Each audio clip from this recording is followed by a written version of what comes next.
Mark D. Jensen, 2002 CF 314. The appearances are the same. It is January 31st, 2023 in the afternoon. The jury has numbers and are seated different, and I will tell you why we're doing that later, but there is a reason for that. So with that, the state has to do their rebuttal. Anytime you're ready, Ms. McNeil. Oh, I'm sorry. Anytime you're ready, Mr. Jambois. Thank you, Robert.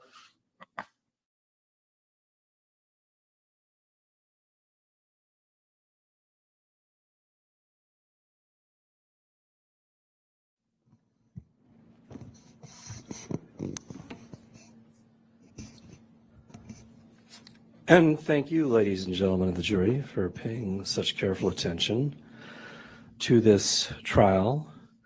And here we are today, 24 years, 1 month, 28 days after Detective Paul Ratsberg was called to the scene of what the evidence shows was the homicide of Julie Jensen. Now, last night in preparation for what I knew was going to be my rebuttal, I watched the opening statements. I watched them on YouTube of the opening statement by Carly McNeil and the opening statement by Mackenzie Renner.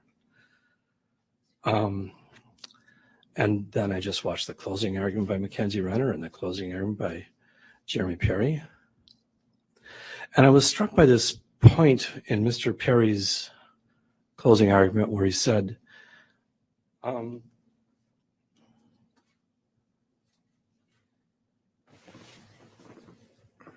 he didn't want you to be responding to emotional appeals that cloud the evidence.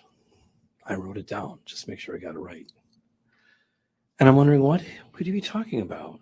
I mean, I watched Mackenzie Renner's opening statement, and I just watched her closing argument, and it was not an emotional appeal to cloud the evidence. If anything, it was a very clear-cut, detailed, and I'd say somewhat dispassionate recitation of what the evidence was going to show in her opening statement and what it did show in her closing argument. And I was struck by the extraordinary similarity between her opening statement and her closing argument. In fact, I would say they were identical. And there's a reason for that. It's because in between the two was the evidence that was presented to all of you, and it was presented to you in exactly the way that Carly McNeil told you it would be presented to you, and it was presented to you in exactly the way she said it was presented to you in her closing argument.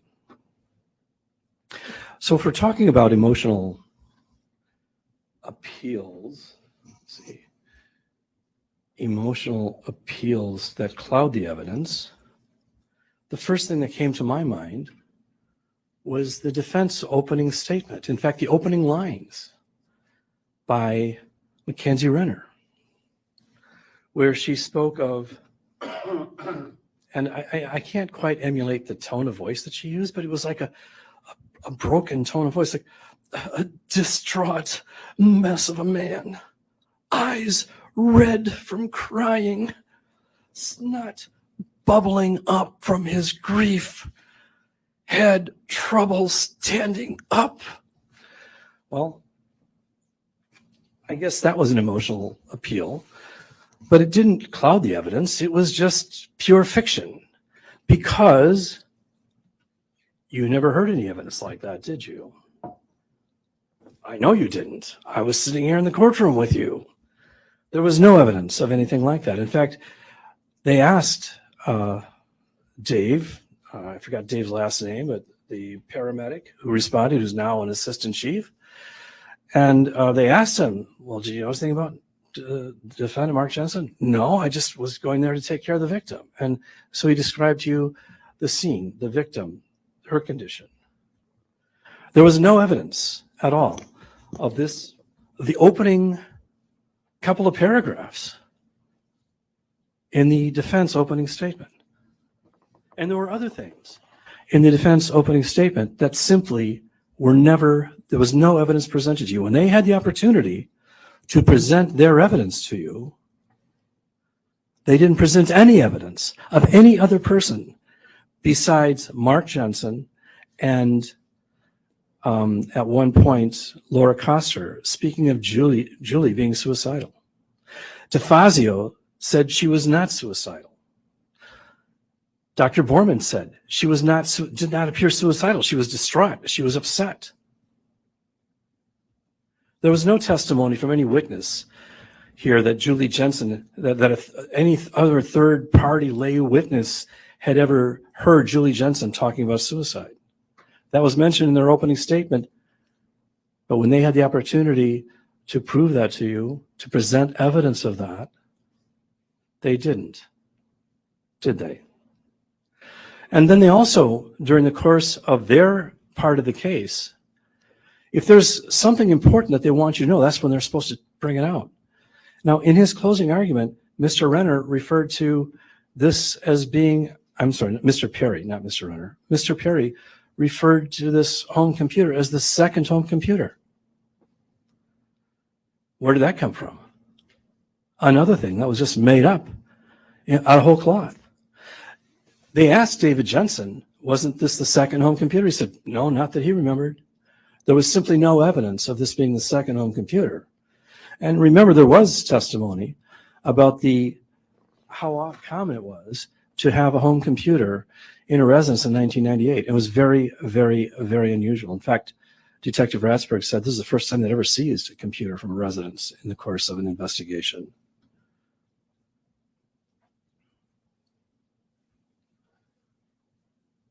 So the emotional appeal, I don't know, maybe he was thinking I was going to do it. Maybe he was talking about my cross-examination of these hired guns that the defense brought in. The $23,815 testimony from Dr. Lindsay Thomas. The $10,000 to $15,000 testimony from Dr. Stacy Hale. And I don't know, the $10,000 plus testimony from Dr. West. Because I did cross-examine those witnesses, and perhaps that's when he's talking about emotional. But you know, that was very directly connected to the evidence. Now, defense counsel also, in his closing argument, told you some things that the evidence just didn't support that proposition. Remember when he was talking to you about how the evidence showed that Mark Jensen could not possibly have been on the computer on December 2nd at 11:45 or 11:43 a.m.? And I'll ask Ms. McNeil if she could pull that up. Not his argument. We're not pulling up Mr. Perry's argument. We're pulling up the evidence about the use of the computer on December 2nd. And that evidence, when you see it come up, is going to show that the internet was used on the Jensen home computer at something in the neighborhood of 11:45 a.m. on November 2nd. He said, well, that's not possible. It's not possible that he could have been using the computer 11:45 a.m. or at whatever time it was because, he was picking up the prescription. Well, the evidence also showed when he picked up the prescription, and it was at 11:13 a.m. So first of all, here's the internet usage, and you can see 8:14 a.m. to 8:49 a.m. Well, he was saying, at 8:14 a.m. to 8:49 a.m., he was taking Douglas to preschool. Well, that's not true. There's no evidence that he was taking Douglas to preschool at 8:14 to 8:49 a.m. And in fact, we know for a fact that he wasn't. You want to know how? We know that he was not taking Douglas to preschool at 8:14 to 8:49 a.m. because there he is on the computer at 8:14 to 8:49 a.m. And there's no evidence that Douglas was being transported to daycare at 8:14 to 8:49 a.m. other than what Mr. Perry said to you in his closing argument, and that's not evidence. Opening statements and closing arguments are not evidence. And I guess there's a good reason for that when you consider the opening statement by Mackenzie Renner when she's talking about the defendant's distraught condition on the morning or in the afternoon when law enforcement responded to the scene of Julie Jensen's murder. And then we can bring up, do you have the receipt or the record of the pickup of Ambien? It was 11:13 to 11:14 a.m. While she's looking for it, I can just tell you that's what it was, 11:13 to 11:14 a.m. Because I know the evidence in this case. Because it wasn't just Detective Ratsberg that responded on December 3rd, 1998. 24 years, 1 month, and 28 days ago. I was there too. You know, in his closing argument, Mr. Perry spent a good 40 to 50 minutes talking about Aaron Dillard and Ed Klug and talking about their credibility or his perception of their lack of credibility. But remember, when did they come into this case? In 2007. In 2007 is when Ed Klug and Aaron Dillard first came into this case. There's no indication the state had ever heard of either one of them before 2007. Yet when was this case issued? In March of 2002. So do you actually think the entire state's case hinges upon the testimony of two people we've never heard of, never seen? Obviously not. What do you suppose the evidence in this case actually does hinge upon? It hinges upon all this evidence that the defense counsel wants you to ignore. Now, there's been an unusual amount of discussion about penises, considering this is a homicide case. But do you honestly think that we were talking about penises as a means by which to misdirect your attention away from the evil, unspeakably awful things that this man did to Julie Jensen? Do you really think that's the thing we wanted you to focus on? No. The reason that we talked about these penis photos and the astonishing collection and array of penis pictures on Mark Jensen's work computer that was recovered in 2002, it's not because we want to show you that he's got a strange and sick obsession with penises. It's because we wanted to show you that his strange and sick obsession with penises drove his behavior in the years of harassment of Julie Jensen. Now, think about what the defense theory of the case is here. That Perry Tarica, a man who you saw testify in this case, and a man who clearly loved Julie Jensen and described her to you as the finest, kindest woman he'd ever met. Now, did you get the impression that Perry Tarica's testimony was contrived? Or did you get the impression that Perry Tarica was telling you the God's honest truth about this woman that he loved? Do you honestly think, as you're sitting here right now, that any normally constituted human being, any normally constituted man, for 7 years after his girlfriend breaks up with him, for 7 years, he does hang-up call after hang-up call after hang-up call after hang-up call. For 7 years, he drops explicit pornographic photos off at the residence of Julie Jensen and at the office of Mark Jensen. Do you honestly believe that? That doesn't make any sense, does it? On the other hand, if you're dealing with a sadistic, narcissistic sociopath, which the evidence shows Mark Jensen is, then it makes perfect sense. Because you see, doing all these hang-up calls, the person who's doing it doesn't see the result. Dropping off these photos, the person that's receiving that, the person that's, Perry Tarica would not have seen the effect that it's having on Julie Jensen. The police saw it. The police saw how distraught and humiliated and embarrassed Julie Jensen was by this. And Mark Jensen saw it too. And Mark Jensen, when he'd get, as he put it, one of his few truthful statements to Detective Ratsberg, I mean, he told the truth in some instances to Detective Ratsberg. It was, as defense counsel referred to it, Mr. Perry referred to it in his closing argument.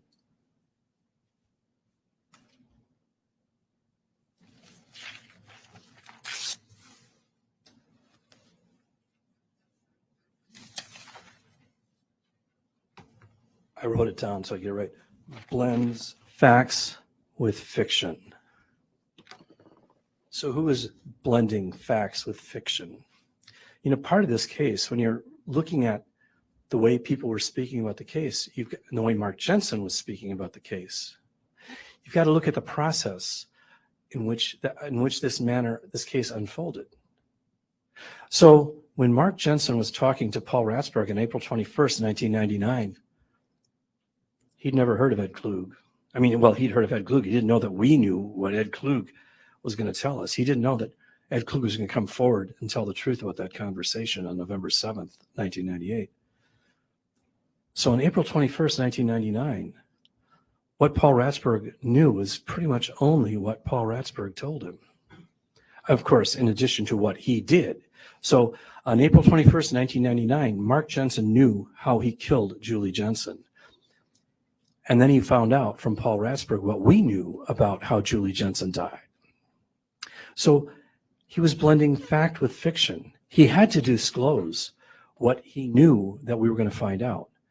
David was there with him. So he had to disclose that David said, well, yeah, she couldn't get out of bed, or David said she couldn't talk. She could not talk that on the morning of December 3rd. So Mark Jensen was telling the truth about Julie Jensen's condition on the morning of December 3rd because he had to. He had to, because David was there with him. So he had to tell that much of the truth.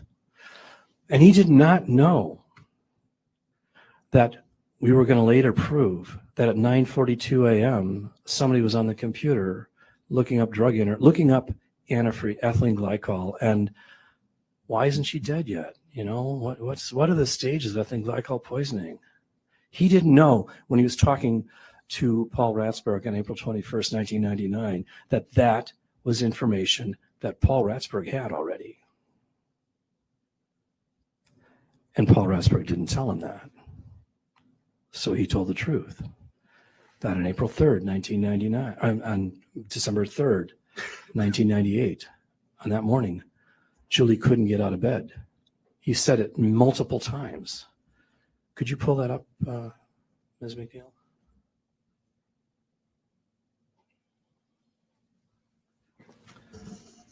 Answer, she couldn't get out of bed that morning. Answer, I mean, I'd hate to have it come to that, but you can ask David about Mom's condition that morning. She couldn't get out of bed. He wanted to stay home because Mom was sick. We did nothing, you know. There was no sexual thing going on that morning.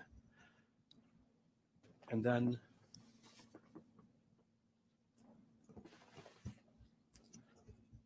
later, well, she had to get up, get water. Answer, I brought it to her. Question, answer, she did not get out of bed. Question, so you did have some conversation. She asked you to get a glass of water. Answer, no, I got it for her. She had nothing to say. David, after that fact, I think she was giving me indications like nodding her head or something like that. But David said that she couldn't talk that morning. So you see, on April 21st, 1999, he was blending fact with fiction. So when he was confronted about Kelly Labonte, she's just, she's the secretary for Scott McQuay. Girlfriend, no, she's not my girlfriend. And then when he starts showing the emails, you mean that, Kelly? Oh, yes. Well, then, yes. Okay, now, yes, now on April 21st, 1999, now, yes, you could say that. But even it was very difficult to get a straight answer out of this guy who was blending fact with fiction. And do you think it's because he was too stupid to understand the question, or do you think he was smart enough not to answer it?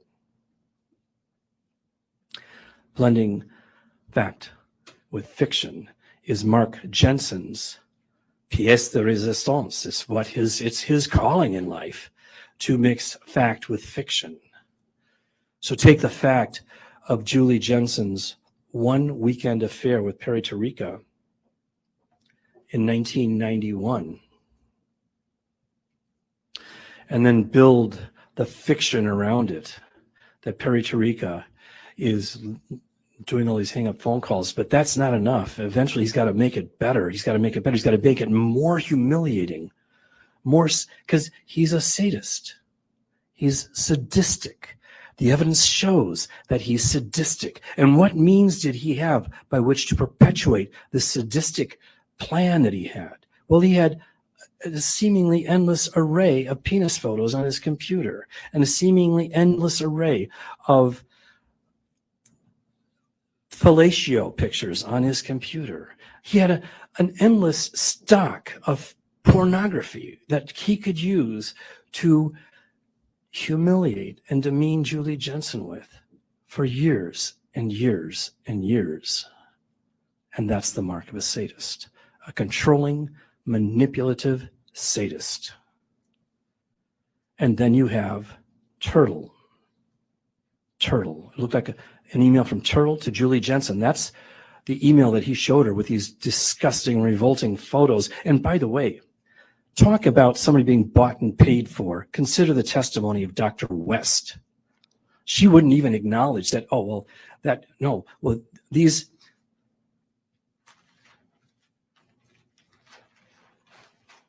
this 36-page record of harassment that was maintained by Julie Jensen at the request of a law enforcement officer.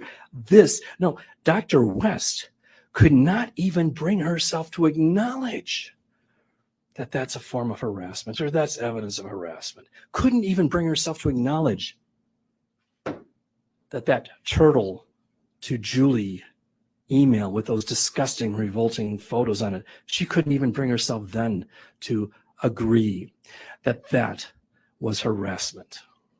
So maybe I got a little bit upset with Dr. West, because I think when people get on the witness stand, they're supposed to tell the truth, no matter how much they're paid to disguise it. So Dr. West, with her lofty degrees and her forensic psychiatry specialization, and Siggy caps, and you remember Dr. Hale laughed at me when I said side caps. Well, I apologize to you, ladies and gentlemen. I mispronounced Siggy caps. But I knew what the first letter of Siggy caps was. It's an S. And what does it stand for? It stands for sleep. The very first thing, the Siggy caps, the very first thing for analyzing depression with a patient is to talk about sleep disorders. And don't you think that Dr. Borman, a board-certified family practitioner with years and years of experience, and he said many patients who came to him with depression. In fact, he talked about Siggy caps. So don't you think he talked about sleep? He did. He said he did. And he said he made no notes of any kind of sleep abnormality or sleep problems with Julie on either September 21st or on December 1st. And you don't have to take my word for it. You can look at his notes. Of course, good luck reading them, but you can consider his testimony. He never said anything about any sleep disorder. And yet, what did Dr. West say about Siggy caps? Oh, yes, Julie Jensen had a sleep problem. Well, where did that come from? Well, Dr. Borman's notes. Well, that was Dr. Borman's notes from December 2nd when he was talking to Mark Jensen. So it was Mark Jensen was the origin of her sleep disorder, not Julie Jensen, not Dr. Borman. It all came from Mark Jensen. But she just could not acknowledge, well, no, that came from Mark Jensen. No, she just couldn't say that. No, it's in Dr. Borman's notes, therefore it came from Dr. Borman, even though the evidence is absolutely, positively, unequivocally clear that all of that information about sleep, problems came from Mark Jensen. And when did it come from Mark Jensen? Years and years and years after he'd been charged with this offense, because she interviewed Mark Jensen for 5 hours. And the other guy, Dr. Herzl Spiro, whom you didn't hear for, but she read his report, he'd interviewed him for 14 hours. Now, what do they teach in these psychiatry courses where you can become, where you get board certified as a forensic psychiatrist when you completely ignore the evidence? When you consider the prime suspect in a first-degree murder, that's the best source of information, most reliable source of information you're going to get about the condition of the victim in the months preceding her death? It's Mark Jensen and Laura Koster. And you saw Laura Koster. You heard Laura Koster testify. And you heard the testimony about what Laura Koster had truly actually said to Julie Jensen about a week and a half before she died. Because you heard Ted Voigt testify about it, and you heard Teresa Fazio testify about it. And what did Ted Voigt say? Ted Voigt indicated that Julie told him that Laura had told Julie, I lived with him after Julie had shown him this Post-it note. Laura Koster told Julie, I lived with him for 18 years. You have no idea what he's capable of. Now, Laura Koster denies making that statement, but she didn't deny living with him for 18 years. So what had the ring of truth to it? And then Laura Koster denies calling Paul Ratzberg crying and upset sometime around December 4th or December 5th saying, I think my brother killed my best friend. Well, how many brothers did Laura Koster have? And how many best friends did she have? So didn't Detective Ratzberg's testimony have the ring of truth?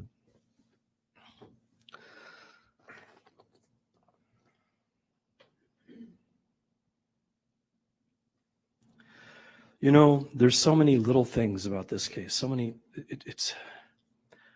There are so many little things. Take Dave Nearing. Dave Nearing testified that Mark was complaining to him about how he wanted his computer back, his home computer back. This is on a Friday afternoon. And Dave Nearing said, well, you should be happy they didn't take your work computer. And what happened the following Monday? Do you remember what happened the following Monday? Dave Nearing comes to work and Mark Jensen approaches him and says, oh, my computer's fried. I have to get a new computer. Now, at some years earlier, Dave Nearing also recounted a conversation when Mark Jensen indicated that you could fry a hard drive on a computer by putting a magnet over it. Now, defense counsel made much of that. They were cross-examining Jason Ruffle. You can't destroy a computer that way, can you? Take a 4,500-pound computer or something. Well, it's not like we said that you can destroy a hard drive that way. Mark Jensen said it, so he was wrong. That's what he said. Because Dave Nearing has no motive to lie to you. Dave Nearing had no motive to lie to you about the time on December 3rd, 1998, when Mark Jensen said he was at work, and Dave Nearing said he wasn't, and Meredith Perez said he wasn't. The people that were at work who testified in this case on December 3rd said Mark Jensen was not there. I think Rose McGinnis said that too. Everybody that testified who was at work on December 3rd, 1998, in the Racine office of Stifel Nicholas said Mark Jensen was not there, which is a rather inconvenient fact since that's Mark Jensen's alibi for about the time that Julie Jensen was murdered on December 3rd, 1998.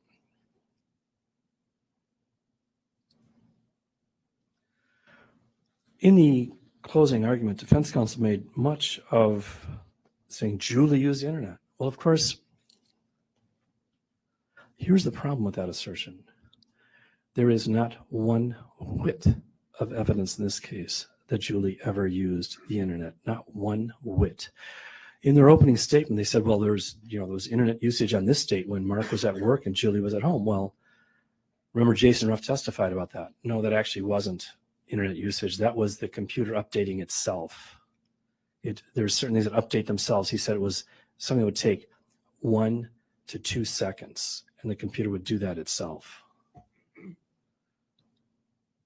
There was simply no evidence that this computer was used when Julie Jensen was home alone. When Mark Jensen was off to his blueprint on November 5th, 6th, and 7th, the computer was not used at all. Now, defense counsel said Julie never told anybody about being sick the weekend that Mark was away at the blueprint conference. Well, again, sometimes you hear these closing arguments from defense counsel, you wonder if they've been sitting in the same courtroom. Now, acknowledge it's a long trial, but you all saw and heard Ted Voigt's videotape testimony, where Ted Voigt specifically, unequivocally indicated that 2 to 3 weeks before Julie died, she told him that she'd gotten sick. And so she was afraid that Mark was trying to poison her. So she was afraid to eat or drink anything around the house. I'm not making that up. You saw it yourself. You saw it on the screen. Some of you looked at that screen, some of you looked at that screen, but you all saw and heard Ted Voigt testify about Julie being sick 2 or 3 weeks before she died, and how she was afraid to eat or drink anything because she was afraid that Mark was trying to poison her. And by the way, might that explain some weight loss? If you're afraid to eat or drink anything around the house because you're afraid your husband's trying to poison you?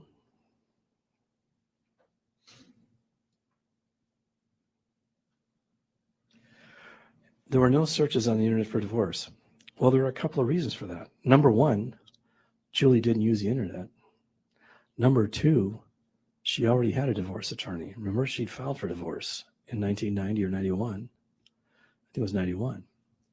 So she already knew who her divorce attorney was going to be. She didn't need to look it up, even if she could, and there's no evidence that she could. But the guy who wanted to run off with his girlfriend on the Windstar cruise, the guy who was having sexual relations with Kelly Labonte or Kelly Greenman, and then I think during most of this relationship, when it started in September, she was Kelly Labonte. When it continued by October 1st, she'd just gotten back from her honeymoon, and it started up again. By that time, she was Kelly Greenman. He was having sex with her again, going off again in the end of October to meet her in Chicago for 4 days. Then she was Kelly Greenman.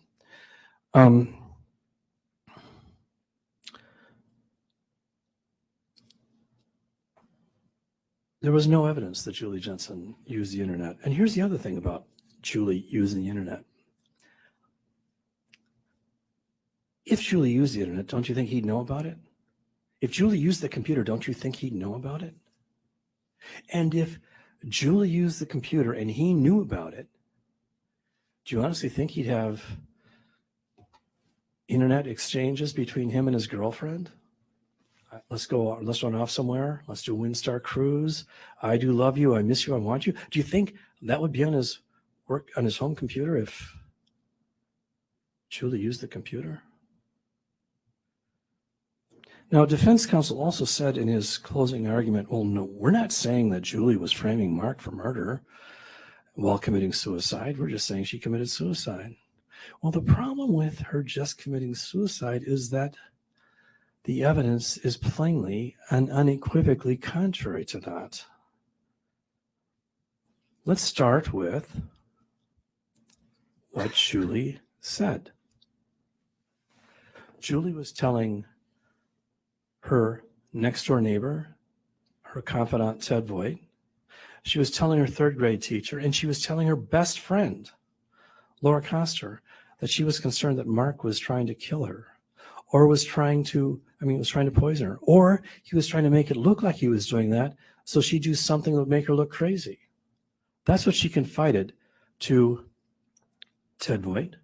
That's what she confided to Laura Coster, that's what she confided to Teresa Fazio. Isn't that kind of inconsistent with a suicide? And of course, Dr. West explains everything away because, she had a distorted perception of reality. Well, Dr. West, how do you know she had a distorted perception of reality? Well, because she thought her husband was trying to kill her. Well, doctor, what if he was trying to kill her? Or what if she had reason to believe he was trying to kill her? Well, that was because of her distorted perception of reality. You see the circular reasoning there? Maybe you could see how I was starting to get upset with Dr. West and the nonsense and the BS that she was trying to feed you. So she was looking at the Siggy Caps thing, and there was this major depressive disorder, and the first S in Siggy Caps is for sleep, and the only evidence of sleep disorder comes from Mark Jensen years after Julie's been murdered. Oh, and then what about I? What was the I in Siggy Caps? Anybody remember? It was interest. Julie had lost interest. According to Dr. West, who was paid to review this case. Remember, she was paid to do this. She was paid a lot of money to do this. A lot of money. And what did she see about interest? Yeah, well, there was no evidence one way or the other about that. Well, except, of course, that's not true. Because you heard testimony from Marion Passetti. You saw her on the television screen. She testified at the last hearing. Remember, she said that Julie called her on November 30th. Julie called Marion Passetti. And what did she call her about? Something about which Julie had a profound level of interest. Gardening. Julie wanted to know what Marion Passetti's information, what Marion Passetti could tell her about how Marion Passetti had such a beautiful garden early in the spring. And so Marion Passetti was telling her all about how you get these seeds in the early winter, and then you get potting soil, and you set it up in your basement, and you get sun lamps, or these black lamps that provide sunlight, and you start your garden in the basement. So Julie was asking Marion Passetti very detailed questions about this. Marion Passetti said that conversation lasted 20 minutes to a half hour on November 30th, 1998, the day before Julie went to see Dr. Borman. So the day before Julie went to see Dr. Mormon, and 4 days before she was dead, Julie Jensen was talking with her friend, her neighbor, about having a detailed conversation about setting up her winter garden so that she could have an early spring garden. But Dr. West didn't see anything significant. She didn't know about that, apparently. And if she had, well, of course, Dr. West could explain away anything that was inconsistent with suicidal intent, because under suicidality, she had admitted there was no evidence of suicidality. She admitted that. Julie never told anybody she was going to commit suicide. Julie had never attempted suicide. Julie had never made any plan for suicide. Any plan for her two boys that were everything to her. Her plan, apparently the defense theory is that Julie's plan was she'd leave the children in the care of the man who she believed was trying to kill her or make her look crazy. Julie had no suicide plan. She had never attempted suicide. She never talked about suicide to anybody at all.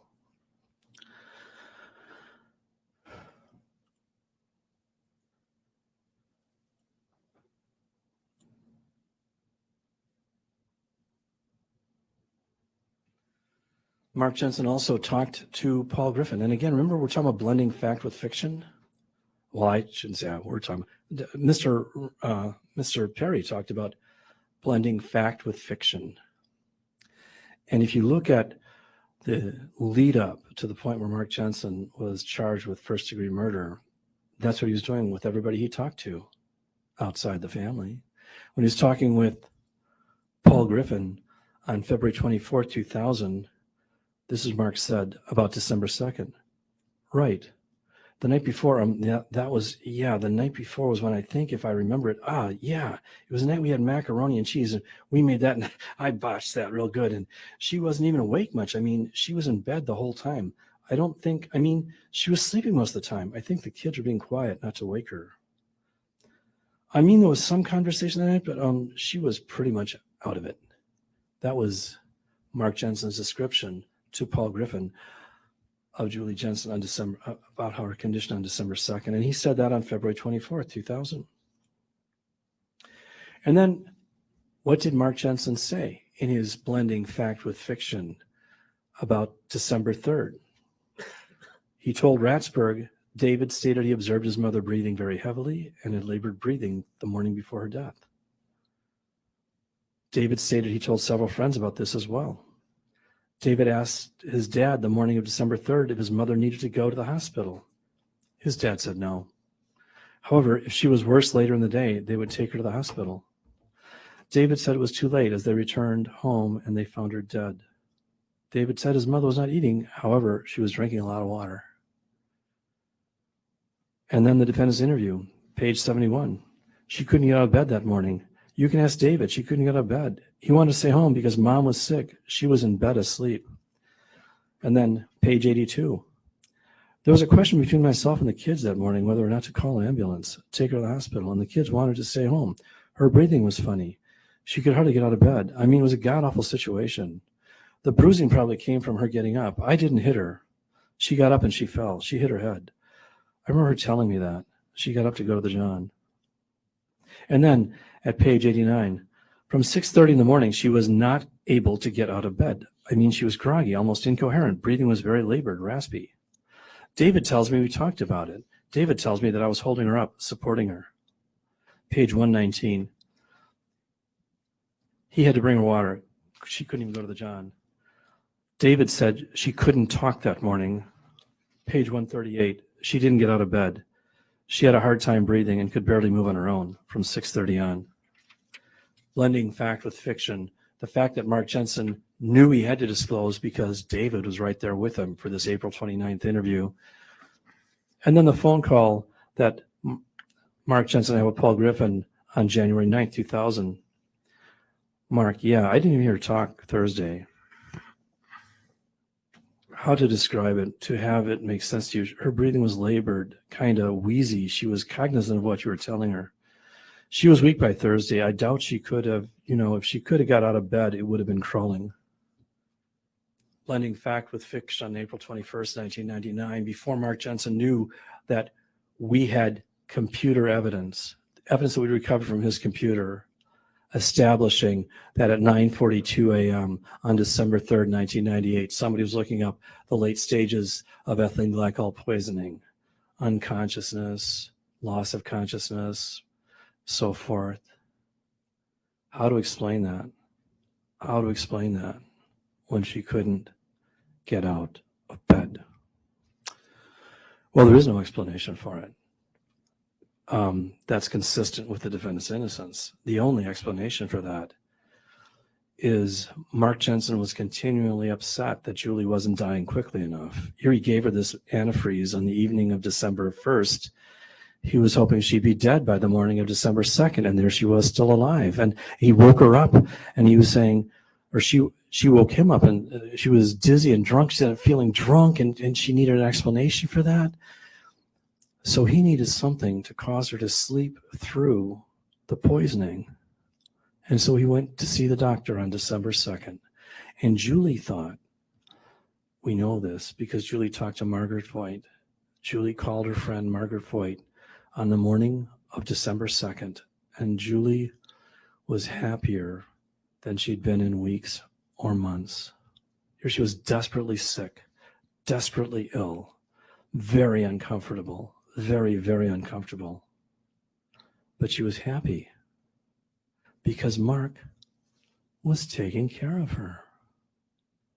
Mark was being good to her. Mark got the boys off to school. Julie was finally getting what she'd been looking for. She was getting a supportive spouse instead of the sadistic, narcissistic thug that she was actually married to. She thought, Mark loved her. And when Mark got back from the doctor, he showed again how much he loved her by giving her the Ambien pill that the doctor had prescribed for her, and giving her another half a dose of paroxetine, and, helping her wash it down with orange juice and antifreeze. What a loving husband. Didn't she have reason to be happy on December 2nd, 1998 at 10 a.m.? She'd been lulled into believing that this monster that she was married to was finally showing her a little bit of love. That's what the evidence showed in this case, ladies and gentlemen. And he's guilty. Thank you.